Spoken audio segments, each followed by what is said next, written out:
Retos 91.9. La voz de la ciencia y la investigación javeriana. Aquí estamos de nuevo en este espacio en el que ahora tocaremos un tema vital para la construcción de paz y sostenibilidad ambiental en nuestro país, que son los proyectos de conservación de la naturaleza liderados por excombatientes. En Colombia, 15 firmantes del Acuerdo de Paz de 2016 unieron esfuerzos para proteger el territorio y crearon Maravillas de la Naturaleza, Manatú, un emprendimiento ecoturístico comunitario y de memoria histórica que ofrece alojamiento, avistamiento de aves, senderismo y actividades de reconciliación.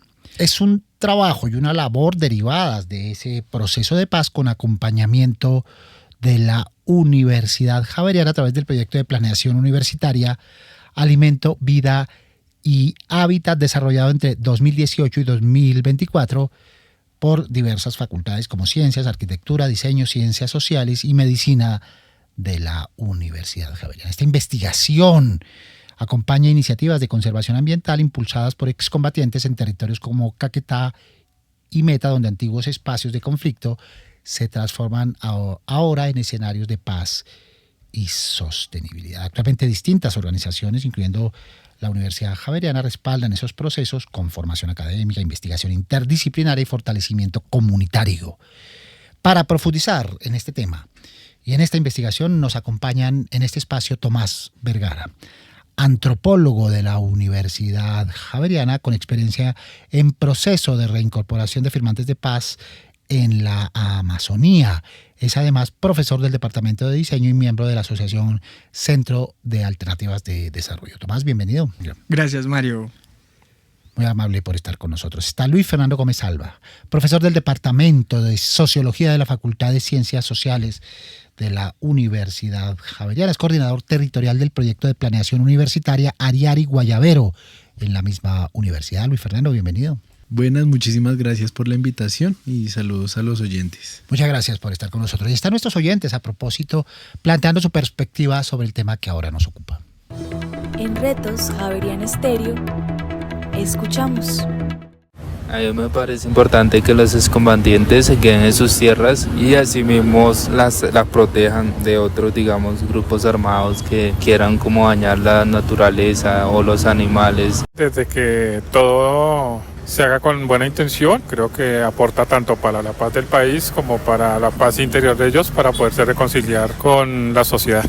Yo creería que los excombatientes podrían aportar a la naturaleza, ya que ellos se encuentran directamente con contacto, dándole la oportunidad laborar en la tierra, cómo trascender cada día a día su aprendizaje.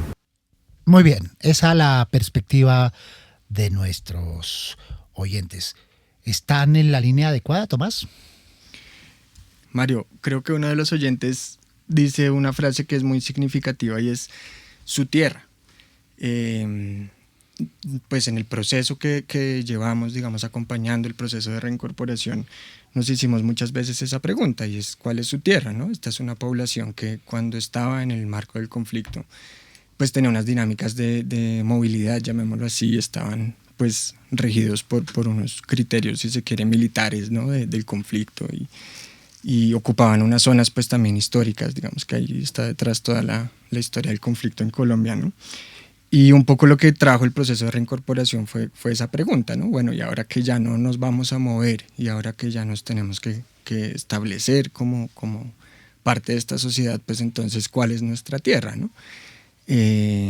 Pues podemos hablar de pronto de eso más adelante, pero una de las cosas que pasó en el proceso de reincorporación es que no se pensó desde el principio cuáles eran esas tierras y fue un proceso que se ha venido como resolviendo un poco sobre la marcha y pues se ha durado además más años de los que debió haber durado. Hoy en día todavía esa pregunta no se contesta, hoy en día todavía hay muchos firmantes de paz que no tienen un sitio propio, que no tienen unos títulos sobre la tierra, que no tienen acceso a vivienda, etcétera, ¿no? Entonces, es una pregunta que seguimos haciéndonos, ¿no? ¿Cuál es su tierra? Para que una vez se defina cuál es su tierra y se establezcan como unas condiciones para la reincorporación, se puedan potenciar mucho más esos procesos de cuidado, digámoslo así. ¿Se puede hablar, Luis Fernando, de un efecto colateral del conflicto armado? El paradójico cuidado de esas tierras de la explotación cuando había control territorial de la guerrilla. Yo creo que inclusive hoy día persiste, ¿no? Hay muchas lógicas en las que todavía las disidencias y otro tipo de grupos insurgentes tienen en los territorios rurales unas lógicas de conservación, claro, pues por la vía armada y por la coerción, pero... Y por seguridad de ellos. Y por seguridad también de ellos, pues sí, como tácticas militares y control pues, de algunos territorios estratégicos.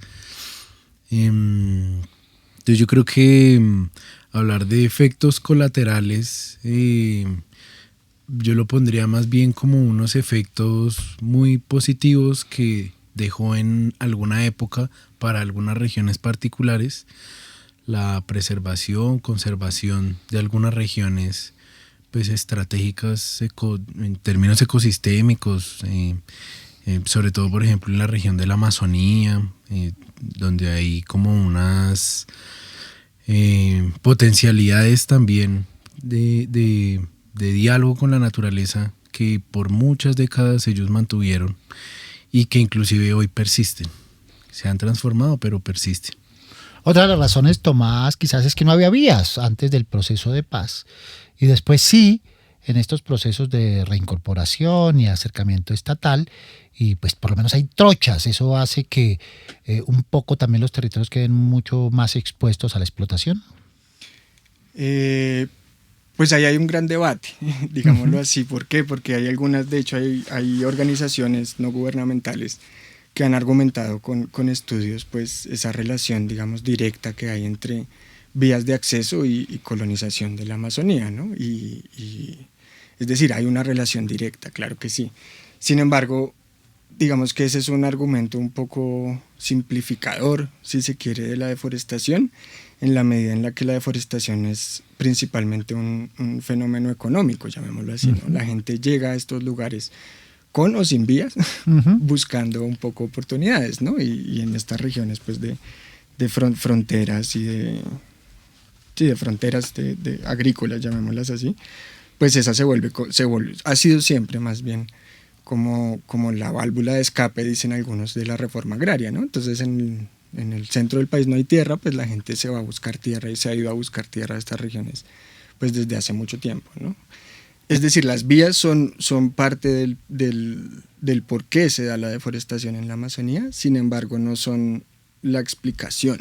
La explicación a la deforestación de la Amazonía es mucho más compleja de si se abren caminos y por eso la gente llega allá, ¿no? La gente llega allá por muchas razones históricas, económicas y del conflicto, ¿no? Recordemos también que estas zonas, pues donde además la guerrilla llevó sus procesos de reincorporación, pues fueron zonas que recibieron población desplazada de otras partes del país, ¿no? Entonces, pues todas esas cosas son las que han llevado a la deforestación, no únicamente el acceso, digámoslo así.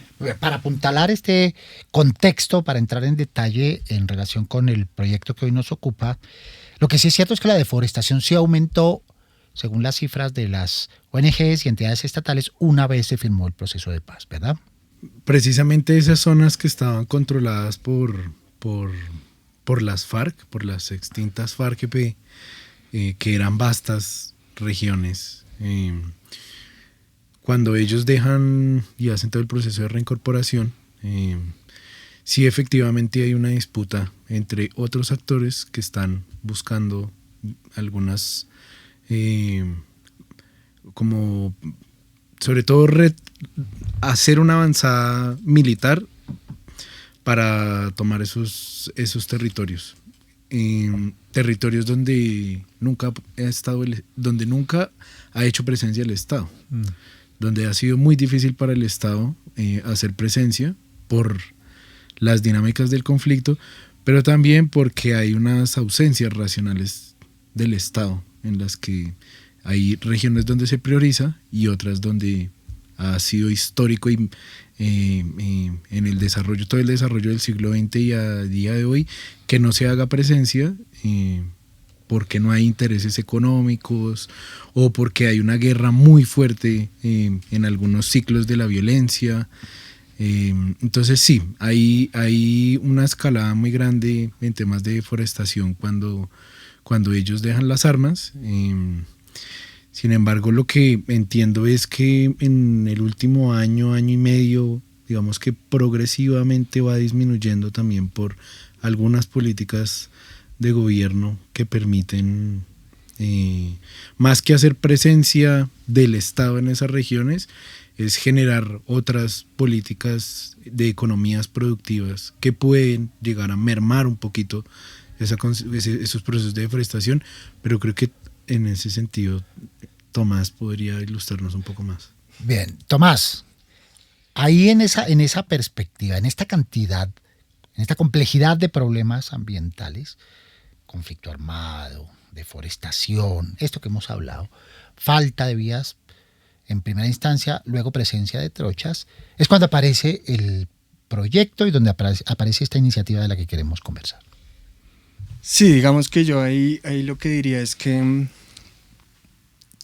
el proceso de paz se da en un momento en el que también el discurso ambiental se consolida, ¿no? Y de alguna manera empieza a cruzarse en unas regiones más que en otras. Creo que también seguramente los procesos de reincorporación en otras zonas del país menos, digamos que nos las imaginamos menos ambientales, ¿no? Menos verdes, tienen menos discusiones, ¿no? Pero en este caso puntual de la Amazonía, en donde pues digamos este es un ecosistema estratégico, hay todo un despliegue como de discursos globales sobre cómo conservar, sobre cómo se debe o no se debe vivir en la Amazonía, pues justo ahí estos procesos de reincorporación como que han tenido que incorporar de pronto esa dimensión mucho más, ¿no? Y han tenido que hacerla suya, pues para poder también viabilizar sus procesos de reincorporación allí. Parte de pronto o más bien para ver eso, basta con preguntarse por esas políticas, digamos, de reincorporación que fortalecen proyectos productivos, ¿no? Entonces la pregunta sobre cómo son los proyectos productivos para la reincorporación, pues primero tienen que ser rentables, tienen que pues obedecer a los intereses de los firmantes, etcétera, pero además en estos casos puntuales en donde estamos hablando de zonas estratégicas, pues tienen que tener esa dimensión ambiental, ¿no? Y eso pues ha sido también un reto, y hay que decirlo, para muchos procesos de reincorporación, porque pues implica producir, pero no es producir cualquier cosa, ¿no? Es producir con unas dificultades pues, o unos retos extra, digámoslo así. Muy bien. Es el contexto, Luis Fernando. Entonces, aparecen 15 firmantes del acuerdo. Unen esfuerzos. ¿Cómo sucedió? ¿Cómo fue la génesis? ¿Cómo fue el desarrollo? ¿Y cómo inició? Le preguntamos también a Tomás. Bueno, el proceso de Manatú, bueno, quizás para explicarlo hay que entender que los firmantes de paz a la hora de negociar el acuerdo, parte de lo que negociaron fue la reincorporación económica, y la reincorporación económica pasó por una plata que se le asignó a cada uno de los firmantes para que desarrollaran pues, proyectos productivos con el acompañamiento institucional, ¿no? Ahí estuvo el PNUD, ahí hubo otro tipo de instituciones, digamos, como fomentando esos procesos, y hubo dos tipos, llamémoslo así, unos colectivos y unos individuales. La gente podía escoger si se asociaban y hacían como una vaca, digamos. Cada uno tenía algo así como 8 o 9 millones de pesos para empezar ese proyecto. Y el caso de Manatú pues es un proyecto colectivo en donde varios se aliaron, digamos, y hicieron esa vaca para financiar ese proyecto, con plata pues de la ARN, y que también en la medida en la que es un proyecto colectivo ha empezado a recibir también apoyo de otro tipo de instituciones, digamos, no gubernamentales, ¿no? Ese fue como el inicio, digamos, de Manatú. Paralelo a Manatú, pues hay otros proyectos, algunos también con dimensiones ambientales, ¿no? Entonces en Charras, por ejemplo, hay un proyecto de ganadería que busca, claro, no ser una ganadería extensiva como pues la que se critica ampliamente en estas regiones, sino busca ser una ganadería pues sostenible, estabilizada, con todo el conocimiento pues sobre el asunto, ¿no? Sí, ese es como el inicio. Manatú, emprendimiento ecoturístico comunitario y de memoria histórica. ¿Qué hace Manatú? ¿Qué ofrece Manatú? En un inicio construyó en acompañamiento y apoyo de la Facultad de Arquitectura de la universidad, el acompañamiento de Tomás y en su momento de la arquitecta Nilleret Vélez y el profe Martín Ancelini. Se hicieron todo el proceso de construir los planos arquitectónicos para la infraestructura. ¿Qué infraestructura es? Son unas cabañas y una zona común en la que se desarrolla unos servicios de hospedaje. ¿Como ecoapps, más o menos? Pongámoslo así, solo que un poco más llaneros. Uh-huh. Entonces, un poco lo que se hizo en ese diálogo, ¿sí? Como de distintos conocimientos, de distintos saberes, hay un presupuesto. ¿Cómo hacemos para que ese presupuesto sea viable en términos de materiales, de construcción, de tiempos, porque digamos que entiendo que ahí también estuvo la OIM, ¿no? Entonces, ese proceso, digamos que resultó y arrojó la posibilidad de unos senderos ecoturísticos por caños que llaman allá, que son los riachuelos, ríos, para hacer avistamiento de aves, para hacer avistamiento de... senderismo. Se hizo senderismo, pero también hay unos temas de diversidad de palmas que hay allá. También ellos han venido... Ese proyecto está ubicado en una finca que alberga varios proyectos productivos. Entonces es el proyecto en diálogo con otros proyectos productivos, como lo mencionaba ahorita Tomás. Entonces ahí está, por ejemplo, ganadería, pero también está los chivos, pero también hay una quesería, pero también hay distintos proyectos que lo que busca hacer es una finca productiva en la que hay la posibilidad de usted conocer las distintas experiencias productivas de los firmantes y hospedarse. Entonces hay un restaurante, hay digamos que la infraestructura es muy cómoda, es una zona también como estratégica porque, por ejemplo, hay muchas fuentes hídricas cercanas, entonces usted puede ir a echar baño si quiere también.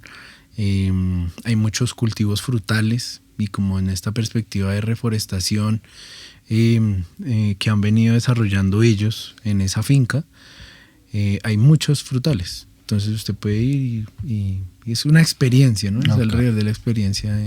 Muy bien. Tomás, ¿cómo llega la academia? ¿Cómo llegan ustedes al proyecto? ¿Y en qué función y en qué rol? Bueno, esto tiene una larga historia y comienza incluso antes del Acuerdo de Paz, y esto también hay que decirlo. Gracias al movimiento estudiantil de los mismos estudiantes, digamos, de aquí de la universidad.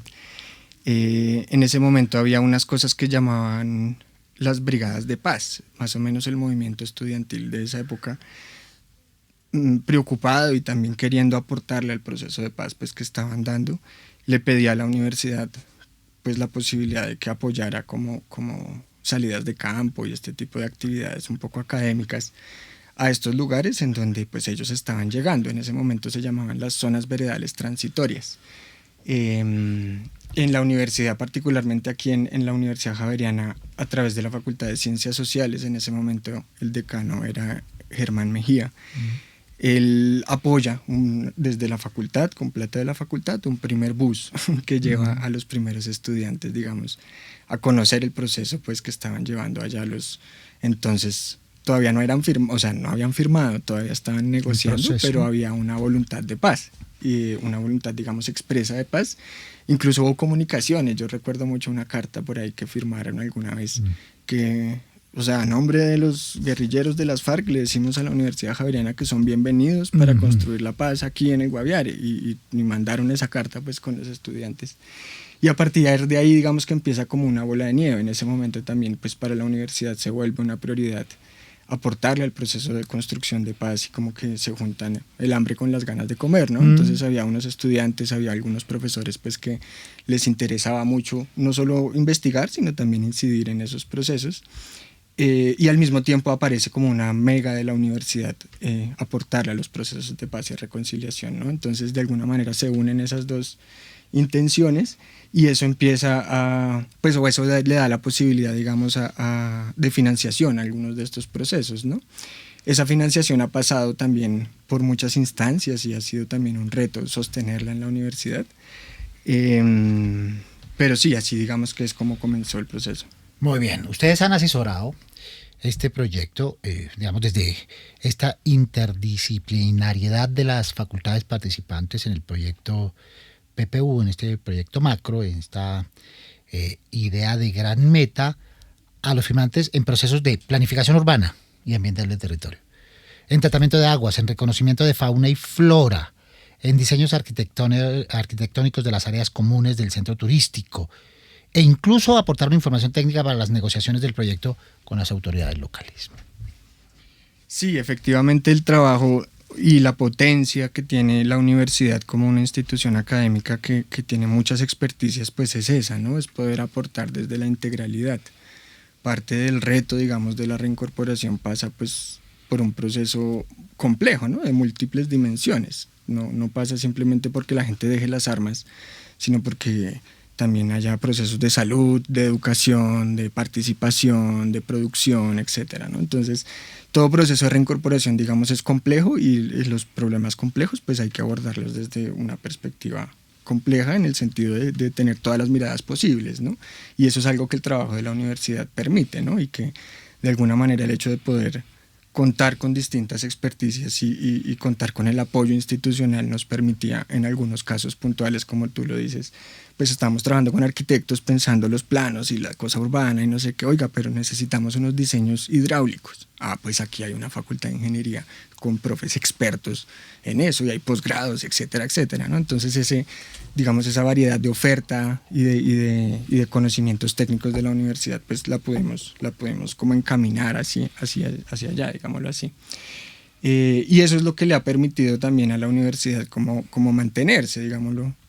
¿Por qué? Porque en algunos casos hay plata para apoyar algunas cosas, ¿no? Entonces, por ejemplo, el tema ambiental, pues a veces pues se consigue una financiación porque hay un proyecto ambiental, ¿no? O a veces el tema, no sé, arquitectónico, porque hay un profe que le gusta jalarle al tema, no sé, del hábitat.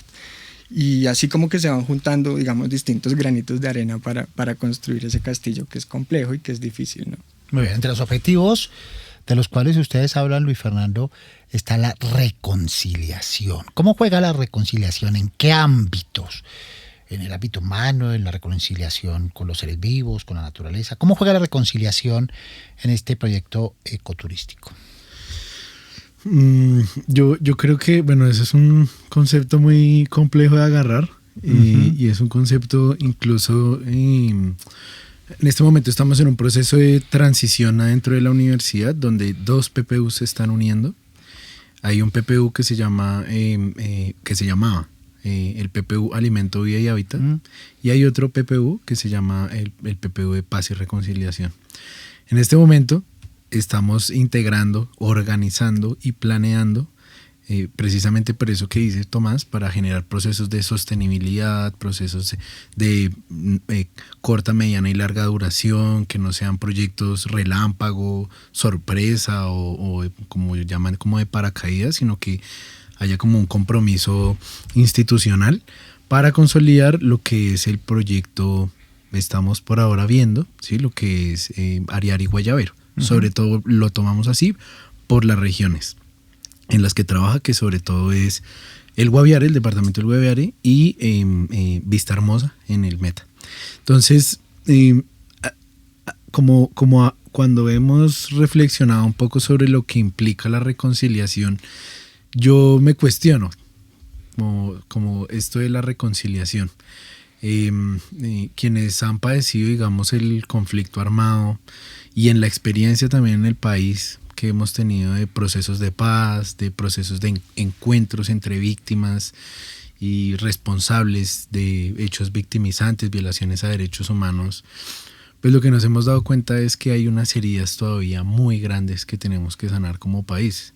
desde distintos sectores, de distintas maneras. El diálogo social apareció en su momento como una estrategia metodológica para desarrollar procesos de reconciliación, pero cuando uno se pregunta reconciliarse, o sea, ¿qué implica reconciliarse para la gente, ¿no? O sea, realmente ¿qué implica reconciliarse para un campesino que lo desplazaron, le asesinaron a su familia y en este momento quizá un perdón no es suficiente, sino que debe existir toda una estrategia interinstitucional, académica, de distintos sectores para que esas condiciones no se vuelvan a repetir, pero sobre todo para que la persona que vivió y padeció tantos dolores, por lo menos tenga unas garantías dignas de vida, ¿sí? Entonces aparecen programas como estos, en los que uno dice, bueno, que no solamente se beneficien los excombatientes, los firmantes, sino que hayan otras comunidades que también hagan parte de estos procesos, por ejemplo, organizaciones indígenas, organizaciones campesinas de esa región que tan duro les ha tocado. Además porque es una región, no solo por el conflicto, sino porque cultivar allá es difícil, en esa región es muy muy duro, ese suelo es fregado, entonces como que hablar de reconciliación cada vez es mucho más complejo en un país que está buscando alternativas de paz, pero que muchas veces el perdón no es suficiente. Muy bien. Tomás, en el cierre de nuestro espacio, ustedes hablaban de una participación y una actuación multidimensional en lo político, en lo social, en lo productivo, en lo ambiental. ¿Qué hallazgos, qué conclusiones podemos sacar en esta fase? Porque ya Luis Fernando nos habla del inicio, del reinicio de una nueva fase a través de la unificación de dos proyectos. Bueno, yo como conclusión, digamos, de este proceso no sacaría todavía una conclusión, ¿no? Es un proceso que está muy vivo y que no ha llegado, digamos, a fin término, llamémoslo así. Una de las razones por las que digo esto es porque, por ejemplo, hoy los firmantes con los que nosotros hemos trabajado en el Guaviare todavía hoy no tienen las condiciones para digamos, esa reconciliación que llamaba, que Lucho dice, no es solo simbólica, ¿no? Es material, ¿no? Entonces ese proceso, digamos, de garantizar las condiciones materiales para que estas personas entren a la vida civil no está garantizado. Hoy en día no hay, pues, los proyectos productivos que hay no son rentables necesariamente, las personas no tienen acceso a vivienda, todavía, digamos, son muy dependientes de una cosa que en este momento no recuerdo el nombre, pero es una especie como de ayuda, auxilio que les da el gobierno, pues, a estos firmantes. Eso es una cosa que en teoría se tenía que acabar y ya llevamos, pues, muchos años casi 9, 8 años de la reincorporación y no hemos podido, digamos, lograr que ellos mismos tengan sus proyectos de vida, ¿no? Todavía necesitan como que el Estado esté subsidiándolos y esté ahí encima, ¿no? Y yo fundamentalmente creo que eso es porque no han cambiado las condiciones materiales de estas regiones. Parte de lo que se negoció, por ejemplo, en el acuerdo de paz era cerrar la frontera agrícola, ¿no? Ahorita discutíamos sobre la deforestación y uno lo que hoy en día es que no han cambiado las condiciones para eso, ¿no? Y no las condiciones de estos firmantes, sino las condiciones regionales, ¿no? Entonces, las vías de acceso que nombrabas pues siguen siendo terribles para sacar otro tipo de productos. La misma gente pues no tiene todavía la formalidad de la tierra, lo que le impide acceder a créditos, ¿no? Entonces es una tierra medio legal, medio ilegal. Que eso también, digamos, se quería cambiar con el acuerdo de paz y todavía no hemos podido, ¿no? Entonces hay muchos pendientes. La conclusión que yo creo es que toca seguir, digamos, empujándolo, ¿no? Muy bien. Muchas gracias a Tomás Vergara, antropólogo, además casi magíster en medio ambiente y desarrollo en la Universidad Nacional y profesor del Departamento de Diseño en la Universidad Javeriana. Retos, desafíos. Tú hablabas de la conjunción de dos proyectos. Qué bien, el proyecto sigue vigente, ¿verdad? Sí, de hecho en este momento estamos en todo un proceso de planeación estratégica que llamamos para poder presentarle a la universidad un plan de 2025-2030. Y eso supone por un lado, el compromiso de la universidad para seguir trabajando en estas regiones.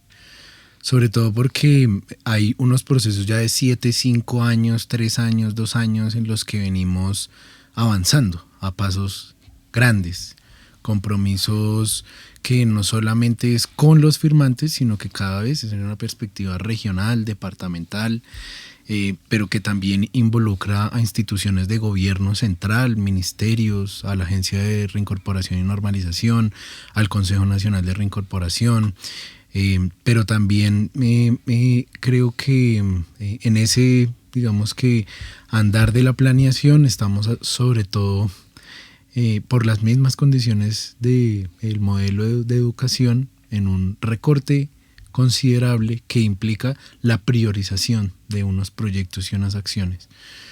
Seríamos muy felices donde pudiéramos hacer todo lo que deseamos, ¿no? Pero efectivamente tenemos que ir priorizando y en este momento por ahora hay 4 líneas estratégicas, una que es alrededor de hábitat y ordenamiento territorial, otra que es sobre alimentación y nutrición, que en eso se ha trabajado bastante tanto en Vista Hermosa como en el Guaviare.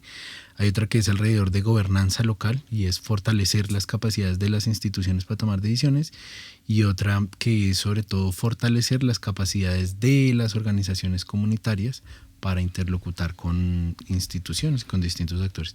Entonces hay muchos retos, pero sobre todo es la voluntad que haya. Bien, agradecemos a Luis Fernando Gómez Alpa, profesor del Departamento de Sociología de la Facultad de Ciencias Sociales y coordinador territorial del proyecto de planeación universitaria Ariari Guayabero en la Universidad Javeriana. Gracias también a la audiencia que nos ha acompañado en este espacio y participa de manera activa en este programa en el que expertos y académicos estamos para servirle al país. Gracias también a las personas que hacen posible este programa. En la ingeniería de sonido, Angie Manrique, en la producción audiovisual, Jerónimo Beccaría, en la producción periodística, Alejandra Caballero y Sofía Vargas. Recuerden que cada semana y en este mismo horario los esperamos para tratar temas de coyuntura de interés nacional. Soy Mario Morales, periodista y profesor de la Facultad de Comunicación y Lenguaje de la Universidad Javeriana. En 8 días acá nos escuchamos, Dios mediante. Hasta entonces.